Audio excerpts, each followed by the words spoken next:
Kumusta ho kayong lahat dyan mga kababayan? Welcome back sa PH Update. Muli ho tayong nagbabalik sa panibagong reaction video. Dito sa video na to, pag-usapan naman ho natin ang mga maiinit na kaganapan sa social media na pinag-uusapan ng ating mga kababayan. Pero bago ho ang lahat ng yan, isang like at isang subscribe. Sobrang saya na ho natin yan at sa mga gustong sumali sa ating community, alam nyo na ho ang gagawin. Yung join button nandyan lang sa baba. I-click nyo lang ho yan para kayo ho ang pinakaunang makakita sa ating mga reaction video. Yun na nga mga kababayan, unahin na ho muna natin ito. Isang masigabong palakpakan para sa ating mga kababayan na nagtitiwala pa rin dito kay dating Pangulo Rodrigo Duterte. Heto ho kasi yan mga kababayan, former President Rodrigo Duterte remains the most influential endorser for 2025 senatorial candidate. Isang masigabong palakpakan at isang matigas na saludo para kay Tatay Digong. O para doon sa mga ano dyan, para doon sa mga kumakandidato ng pagkasenador. Alam nyo na, alam nyo na kung ano gagawin. Panigurado, marami na namang magmamano kay dating Pangulong Rodrigo Duterte. Sigurado lang yan mga kababayan, yung mga kandidato na tipong pumupwesto sa gitna, yung tipong hindi sila hindi sila mga pro-Duterte, yung pinoposisyon nila yung mga sarili nila na hindi naman kami kaalyado nitong si Marcos Jr. Yung kagaya ng isang ali dyan na tipong yung pagiging mangga niya ay nagiging shape na rin ng kanyang mukha. Senator Amy Marcos, ayun o.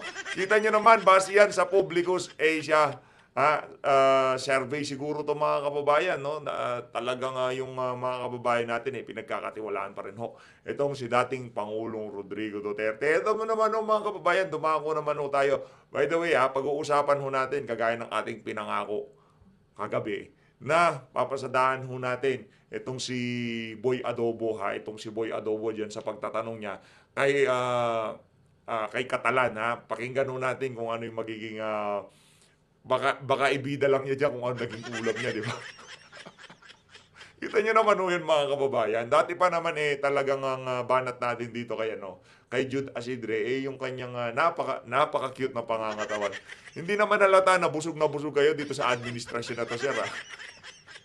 Ngayon naman ho mga kababayan, dumako naman ho tayo dito sa banat nitong si Speaker Martin Tambalos Los Romualdez. Kamara, di papayag na buling bumalik panahon ng kadiliman at kasamaan. Yung mga panahon na to, isa lang ang nakikita namin kadiliman at kasamaan Pag nakikita namin ang pagmumukha nitong si Tambalos, yan ang mukha ng kadiliman at kasamaan. Well, hindi ho biro Pagka nakikita na natin tong mama na to, parang talagang hindi siya gagawa ng matino. Tapos gusto mo pa maging presidente? Naku, yari ho tayo dyan. Ang banat ho nitong si Ma'am Crescent Laureticio dito sa mama na to, yung ikaw yung kadiliman at kasamaan at kakurakutan tapos ikaw pang nagmamalinis, anak ng toko. Yun nga ang problema natin dito, itong mga nakapaligid kay Marcos Jr., lalo na itong si Martin Romualdez at ang kanyang asawa na si Liza Marcos. Sila ang nakikita nating problema dito sa gobyerno na to. Pero sila pa ang merong lakas ng loob na magsabi na hindi raw pababaligin ang kadiliman. Ngayong nakaupo na itong mga itong mga official na to kagaya nitong si Tambalos. Sino man tinutukoy yung kadiliman? Si dating Pangulong Rodrigo Duterte. Ito mga kababayan. Tingnan nyo naman ito mga kababayan. Tingnan nyo itong nung panahon ni dating Pangulong Rodrigo Duterte, yung ating mga kababayan na tinatamaan na sakuna, talagang meron ho silang dignidad, Talagang tao ang turing ho nila dyan sa mga kababayan nating nasa salanta ng bagyo, di ba? Ngayon mga kababayan, tingnan nyo to.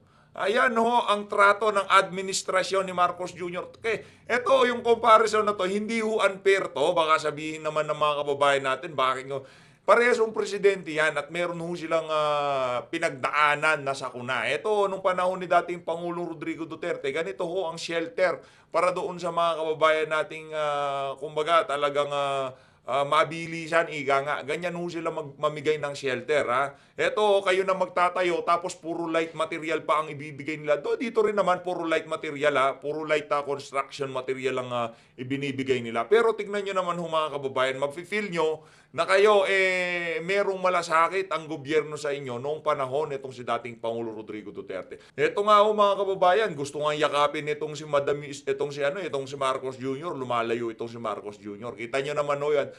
talagang kahit sa anong aspeto ng pamahalaan, kung ikukumpara ho natin itong administrasyon nitong si Marcos Jr., talaga hong nangungulilat itong administrasyon na to. Ngayon naman mga kababayan, punta ho tayo dito kay Boy Adobo. No? Panuurin ho natin ang kanyang pagtatanong dito kay Usec Catalan. Ha?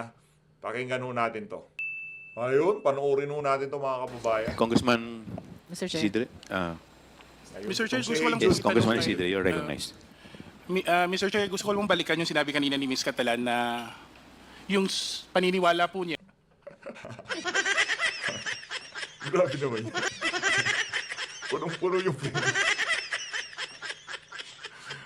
Ito, lagi hong masarap ulam ito mga.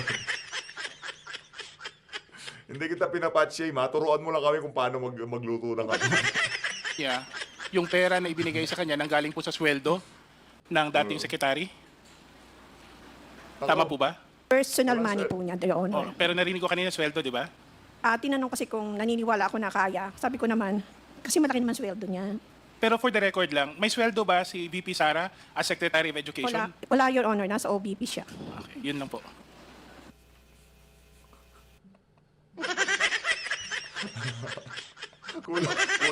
Kulang siguro sa ulam. Ba't yun lang tanong mo? Kagawin pa kita sinisipat. Ngayon yun lang pala.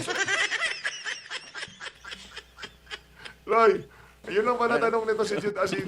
Mr. Chair, Sabi ko na sa'yo, Please go. sabi ko na sa'yo mag-cooking show. Alam mo, pagka itong si Jude Asidre nag-cooking show to, mas kapani-paniwala. Pagka sinabi mong masarap brad, maniniwala ka. Mag-food vlog ka na lang. Continue. pwede po bang maitanong kay Usec Mimpin po? Pwede po bang ma-request na sumagot ng tanong si Usec Mimpin? Usec Mempin.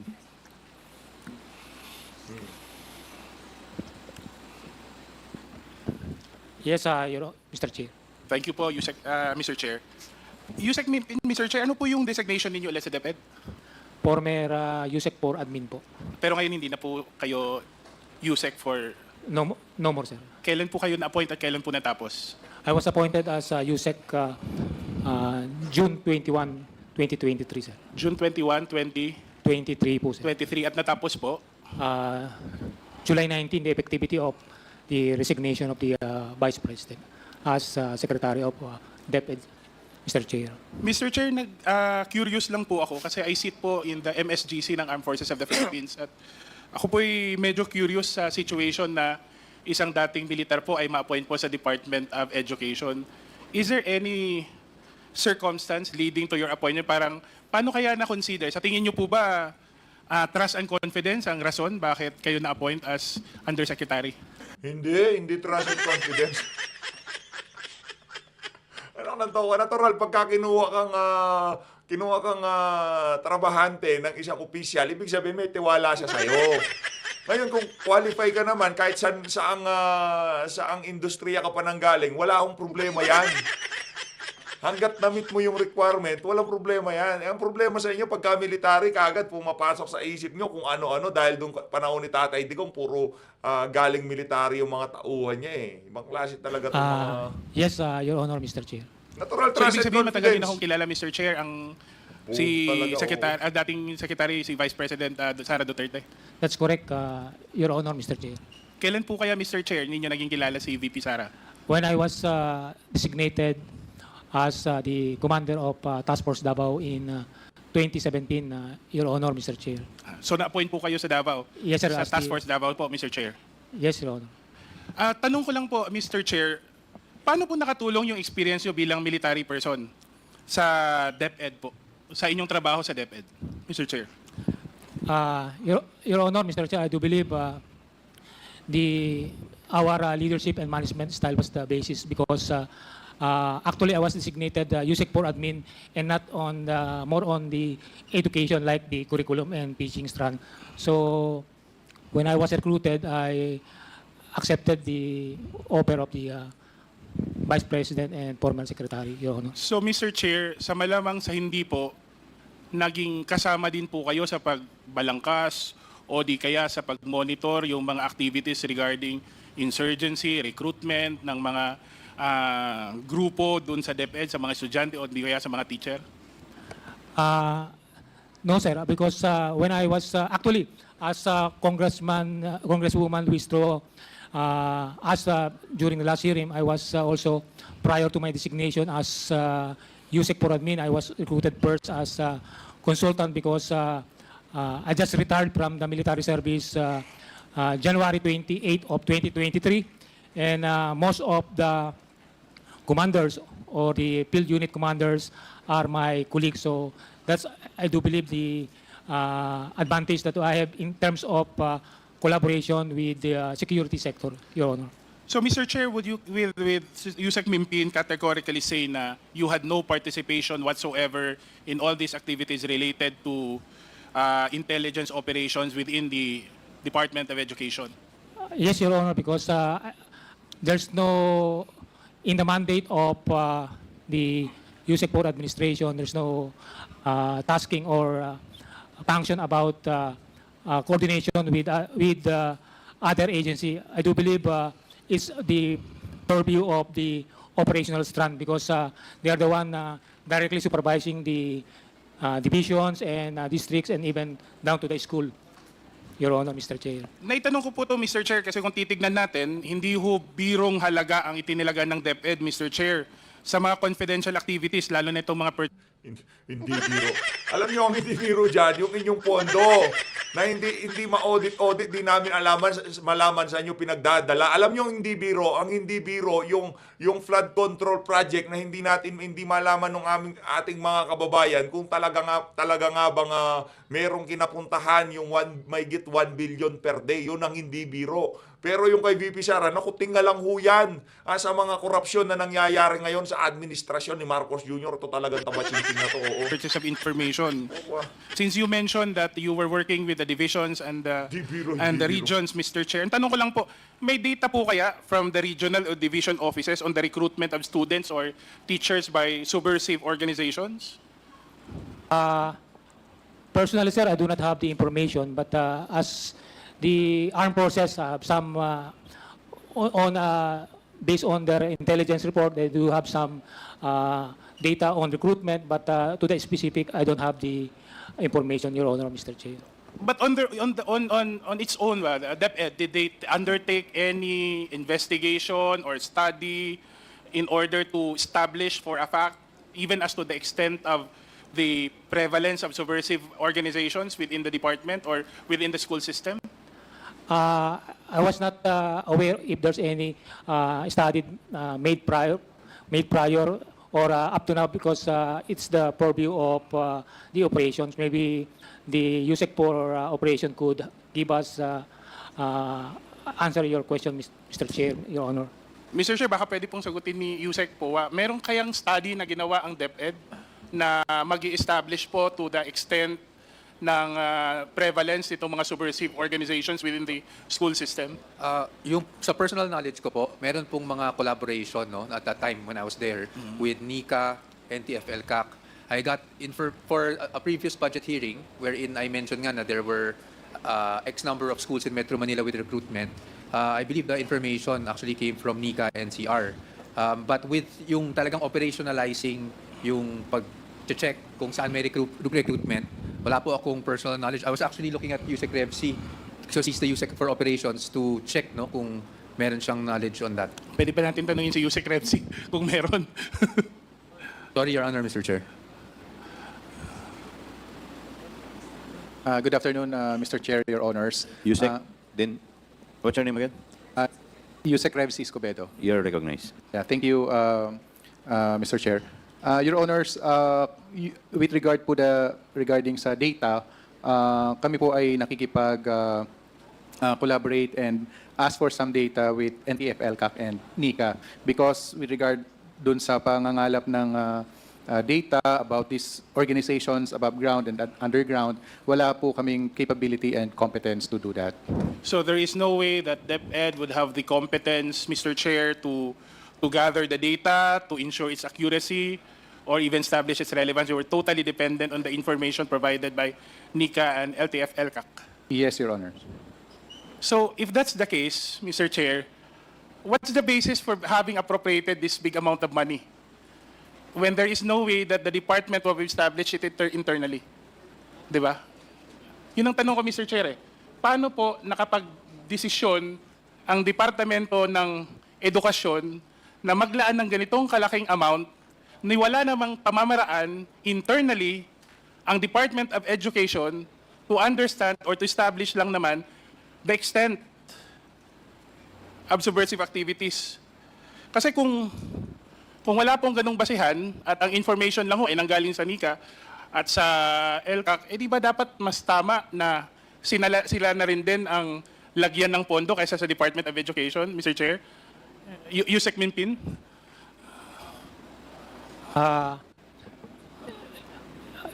May I elaborate? Sir? Actually, the Department of Education, as the trust of former Secretary, the protection of children, that's why there's a collaboration between security sector, meaning the armed forces, the Philippine National Police, wherein they conducted information education campaign and also the wireless and even the campaigns against drug because, for example, nabanggit na po kanina yung conduct of wireless. Sa wireless po kasi is a program of Mr. Chair, I got you there, sir. There is no question about fighting insurgency. There is no question against responding to all these threats. But the thing is, there must have been a measurable way of determining ganito ang kailangan naming amount kasi ganito nakalaki ang problema. Ang tanong, meron bang ganyang ginawa sa loob ng DepEd to be able to justify assigning this amount for this kind of activities?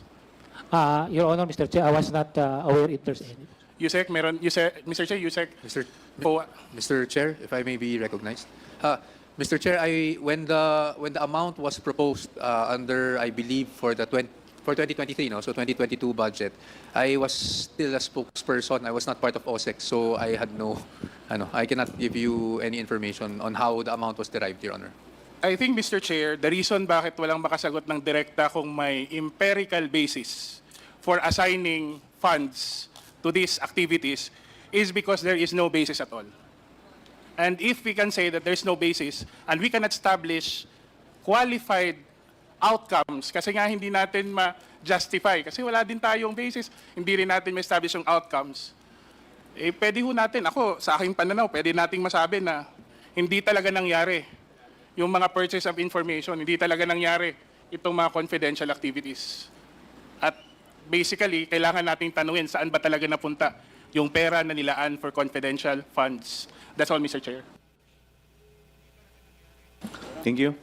Yes, Congresswoman Luistro. Follow-up question for Usec Mempin. Ito matindi ho ito. Usec, si as Luistro. shared earlier, it was stated by the Vice President during the press con na ang confidential fund po ng DepEd ginamit to obtain information so they could inform the military and the LGU where to hold the youth leadership summits and the information education campaigns. Are you aware, Usec Mempin, sino po ba itong naging source ng information? Who were the basis of the information given to the military and the LGU?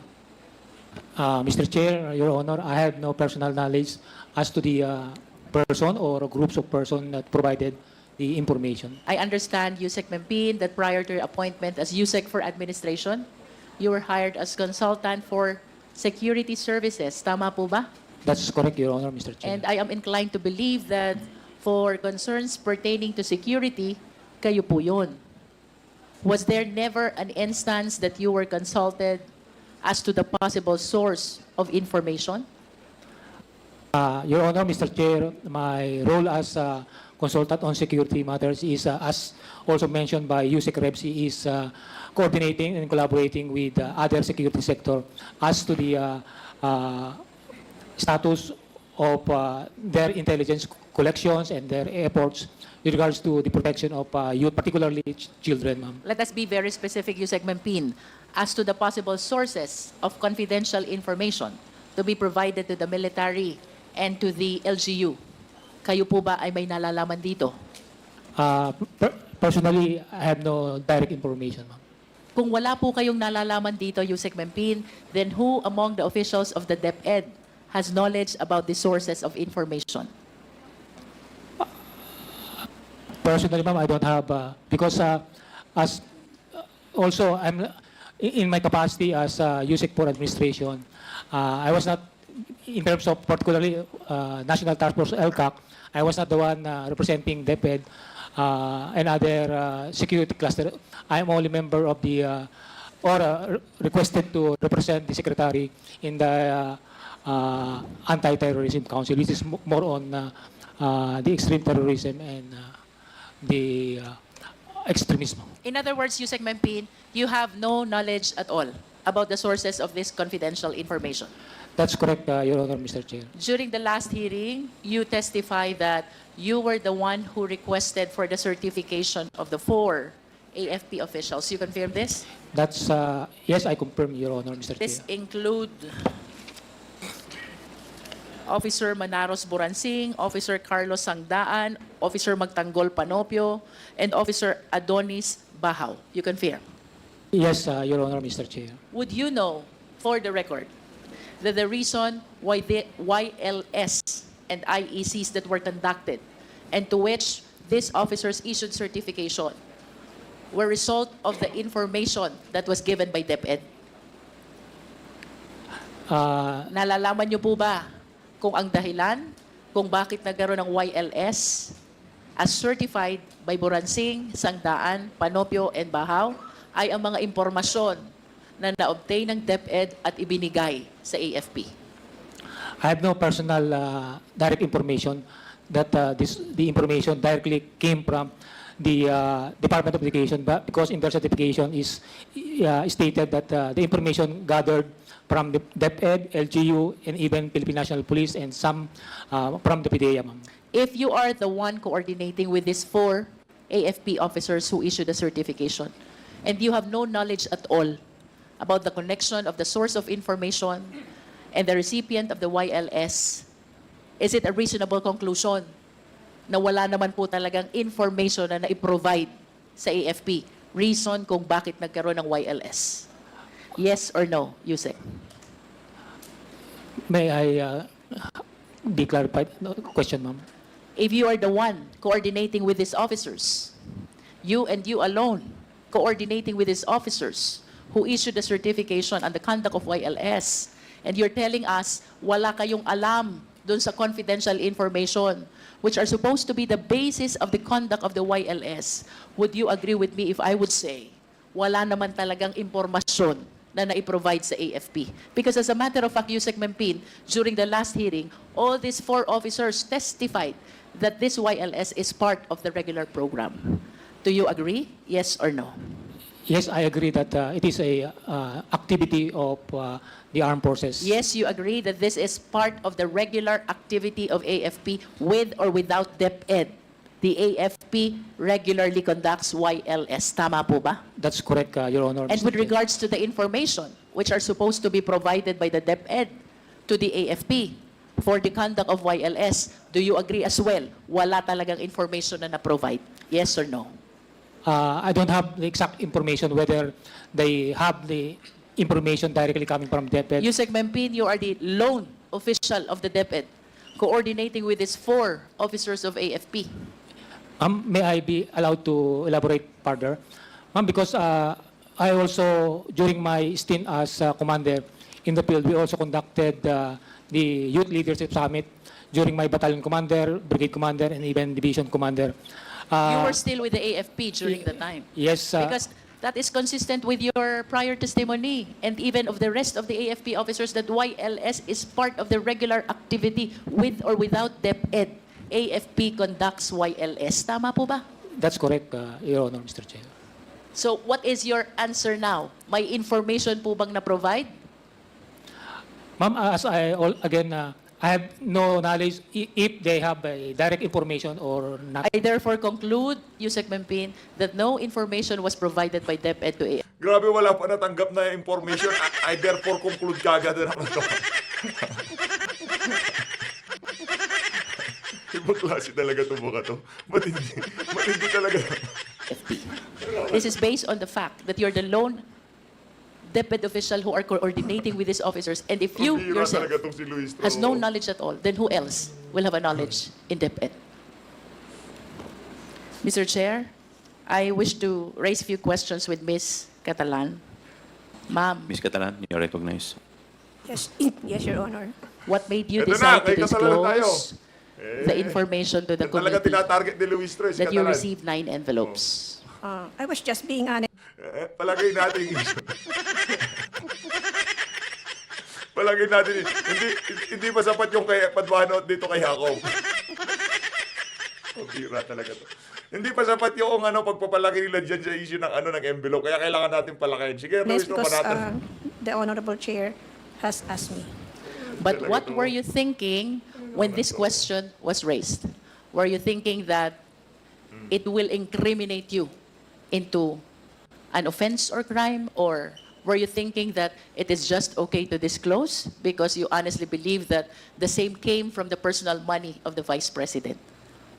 As I mentioned earlier, I was made to understand that the money came personally from the Secretary. Ano po bang diferensya o pagkakaiba, Ms. Catalan?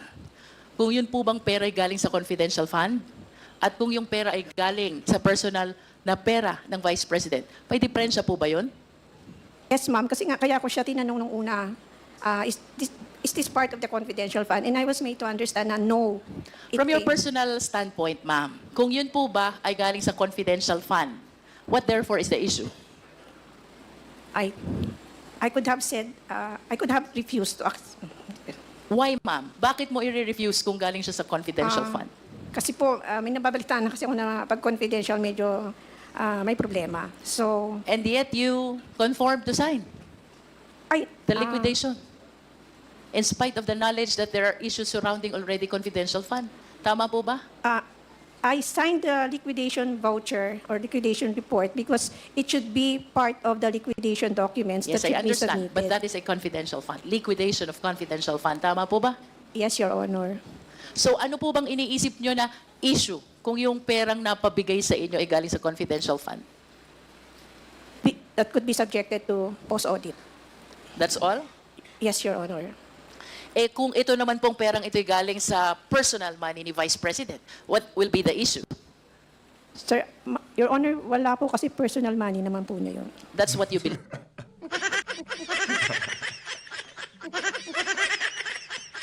Pati ba naman personal money nitong si VP Sara, merong issue kung pamimigay niya.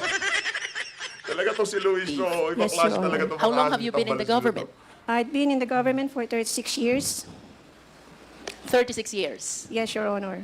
If that money is part of the confidential fund, then you will be implicated for a possible case of malversation. But if that money is part of the personal money of the Vice President, please understand, Madam, wag ho kayong magpasindak. Yung mga yan, naninindak lang yan. Ngayong mga panahon na to, yung 20 mil, naku, napakaliit po yan para dyan sa mga aso ni Tambaluslos na yan. Sa totoo lang. that the mere act of receiving money, you being in the government, already constitute a violation of the law. And this is provided under Anti-Graft and Corrupt Practices Act, Republic Act 3019, paragraph 3B, receiving of gifts. The same is true with respect to Republic Act number 6713, Code of Conduct and Ethical Standards, Section 7, receiving of gifts. And ultimately, PD 46, prohibiting the giving and receiving of gifts to public officials and employees. I hope you understand that, ma'am. Thank you, Your Honor. Thank you, Mr. Chair. Thank you. Mr. Chair, yes. Okay Yes, ka na, madam, Congressman okay na? Chia. Thank you, Mr. Chair. Just a few questions I'd tumatawag. like to ask. Maybe I can direct my questions to Attorney Hua. Apart from your service to the Vice President as a spokesperson, you were once her Chief of Staff, right? Yes, Your Honor. Attorney You were- Poa. Mr. Chair, sorry. Mr. Yes, Chair, you were yes, Chief Your of Honor, Staff that's when she was the Secretary of DepEd. correct. For a time, not for the entire duration, Your Honor, but for the latter time. I started April 2023, Your Honor. Up to when? What Until time did July you- 19 when she resigned. So, from- so a portion of the discussion of the confidential funds, when it was brought out in the open, you were then still the Yes, Chief Your of Staff of the Vice President when Yes, she Your was also still the Secretary of DepEd. Yes, Your right? Honor. Mr. Chair. You heard about the testimonies of your fellow guests here, right? And they were mentioned about the sobre and the gifts. And I'm just wondering, was there any point in time that such bigayan sobre was when it was happening? What as a chief of staff, I presume that part of your job is the in and outs of the office of the vice president, any memoranda, etc.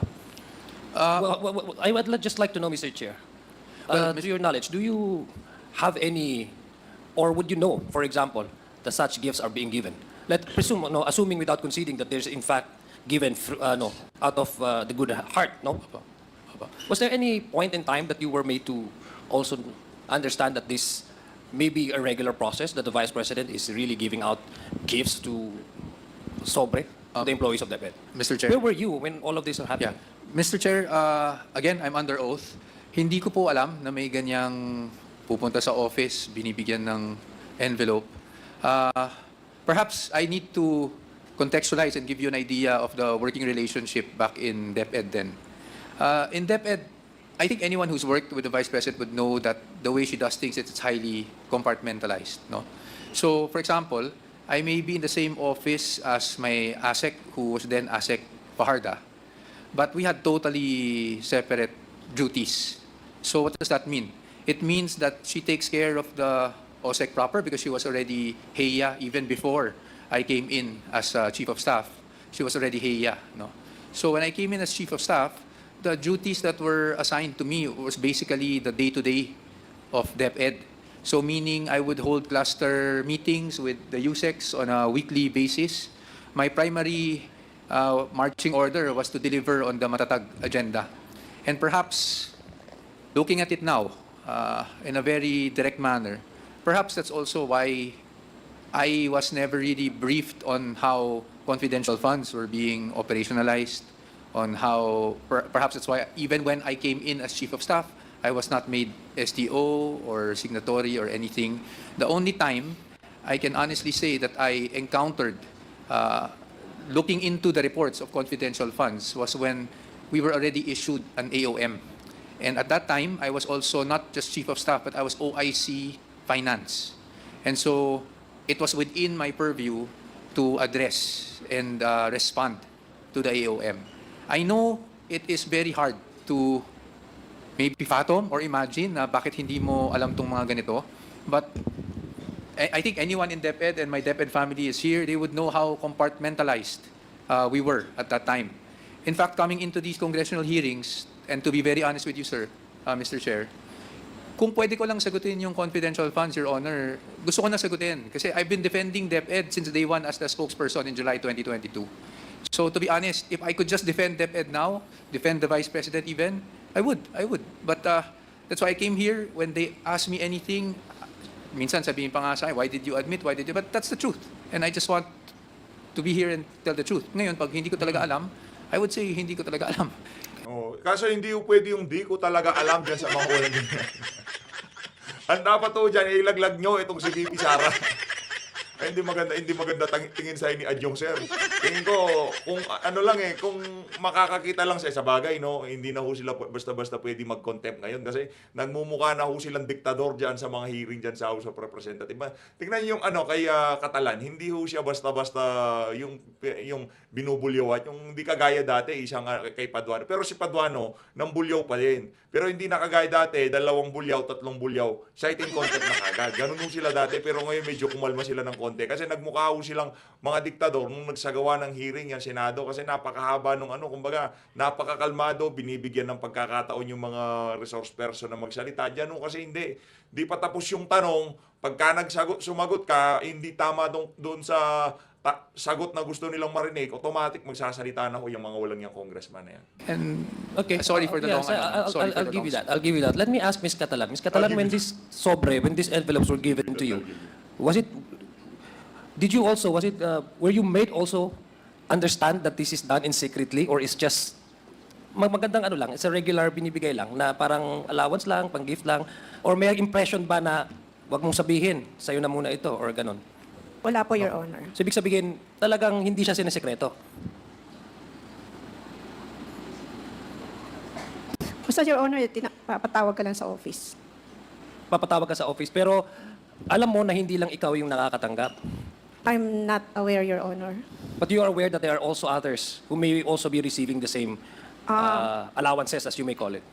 Siguro nasa isip ko lang na I'm not the only one, pero I didn't bother to know kung sino pa, or I didn't, because I was discreet lang siya. So discreet siya. Opo.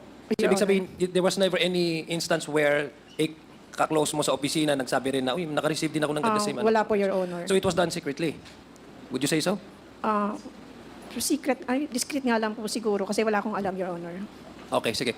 So, ibig sabihin, Mr. Chair, I'd like to, again, follow up your question. Gusto ko lang malaman, no? So, you said that your task really is being compartmentalized, that you have never any way of knowing that this, is that what you're trying to make this committee understand, that as a chief of staff, there was never any moment or any, like for example, any instance where there was really that information or knowledge? Kasi, taking from the explanation of Ms. Catalan, allowance to, it's not something irregular. Parang ganun yung pagkaintindi niya eh. Hindi naman siya dapat sekreto or although discreetly binibigay sa kanya pero ang understanding niya is galing pala sa personal money ni Vice President. So hindi dapat siya sekreto. So are you telling this committee that in the span of your tenure as a Chief of Staff, you have never heard anybody or at least with your co-workers saying that there's an allowance from the good heart of the Vice President giving out for these employees?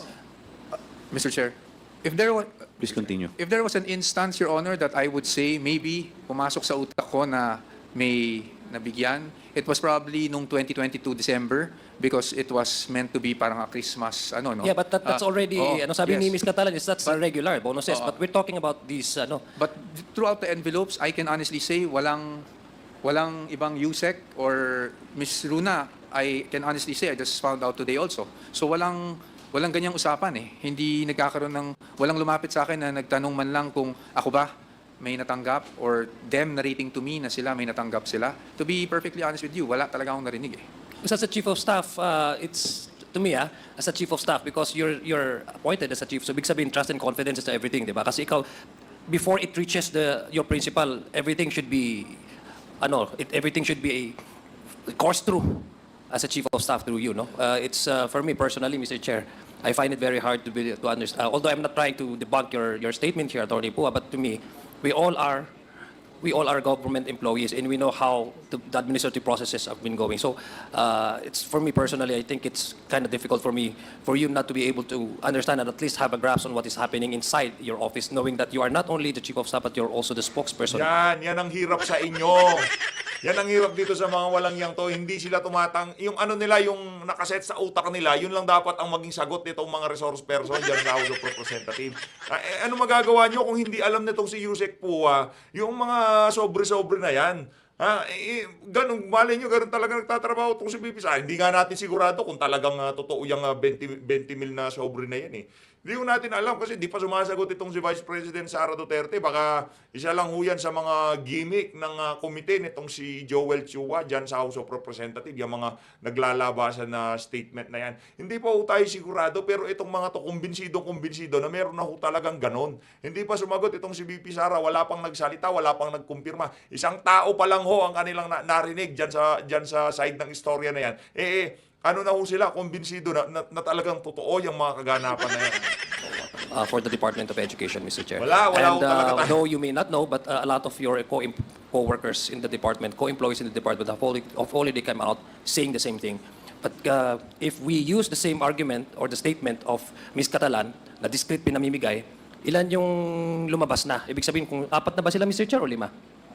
4 yung lumabas na same testimony saying that they have received envelopes. Ibig sabihin, kung discreetly, kung the same manner of releasing, ibig sabihin there's no way for them to really make up some stories. But they came out with the same narrative and the same stories. Yun lang yung gusto kong ipaintindi, no, Mr. Chair. Do you have what's your thought on that? Mr. Chair, may I respond? I respect your view, sir. Like I mentioned earlier, Mr. Chair and Honorable Congressman, if I were in your shoes, I would also find it hard to believe, hindi ba? And that's why I had to put it in context, no? I did not know the Vice President till the day I was hired as her spokesperson in July. I wasn't with her prior. So perhaps there are things that's why I said it was compartmentalized. Perhaps there were things that are not shared with everyone, are not shared with me, are shared with me, but are not shared with others either. Perhaps that's the only way I can even fathom it, no? But definitely operationally, which means policy, which means whatever happens in DepEd, I can honestly say that really goes through me. But on why they are naming Usec Sunshine as the one giving the envelope, I really do not know. And even if you were to ask me now, I wouldn't even dare ask.